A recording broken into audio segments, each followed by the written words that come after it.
میرے کمرے میں اتر آئی خاموشی پھر سے، سایہ شام غریباں کی طرح، شورش دیدائے گریاں کی طرح، موسم کنج بیاباں کی طرح۔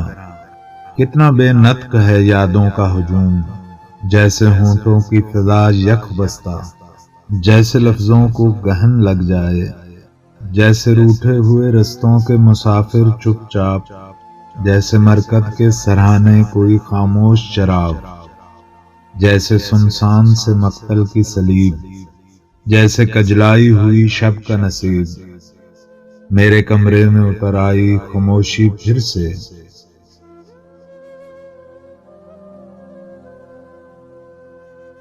پھر سے زخموں کی کتاریں جاگیں، اول شام چراغاں کی طرح۔ ہر نئے زخم نے پھر یاد دلایا مجھ کو، اسی کمرے میں کبھی محفل احباب کے ساتھ گنگناتے ہوئے لمحوں کے شجر پھیلتے تھے، رقص کرتے ہوئے جذبوں کے دہکتے لمحے، دریائے جام لہو کی صورت شمع وعدہ کی طرح جلتے تھے۔ سانس لیتی تھی فضا میں خوشبو، سانس کے ساتھ کوہر ڈھلتے تھے۔ آج کیا کہیے کہ ایسا کیوں ہے، شام چپ چاپ، فضا یک بستہ۔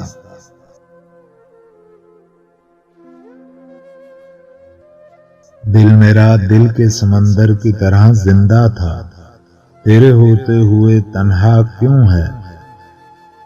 تو کہ خود چشمہ آواز بھی ہے، میری محرم میری ہمراز بھی ہے۔ تیرے ہوتے ہوئے ہر سمت اداسی کیسی، شام چپ چاپ، فضا یک بستہ۔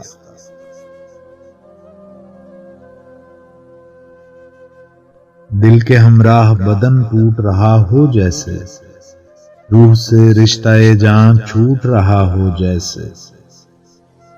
ہے کہ تو چشمہ آواز بھی ہے، حاصل نغمگی ساز بھی ہے۔ لب کشا ہو کے سرے شام فگار، اس سے پہلے کہ شکستہ دل میں بدگمانی کی کوئی تیز کرن چبھ جائے، اس سے پہلے کہ چراغ وعدہ یک بیک بجھ جائے۔ لب کشا ہو کہ فضا میں پھر سے جلتے لفظوں کے دہکتے جگنوں، تیر جائیں تو سکوت شب عریاں ٹوٹے، پھر کوئی بندے گرے باں ٹوٹے۔ لب کشا ہو کہ میری نس نس میں زہر بھر دے نہ کہیں وقت کی زخم فروشی پھر سے۔ لب کشا ہو کہ مجھے ڈس لے گی خود فراموشی پھر سے۔ میرے کمرے میں اتر آئی خاموشی پھر سے۔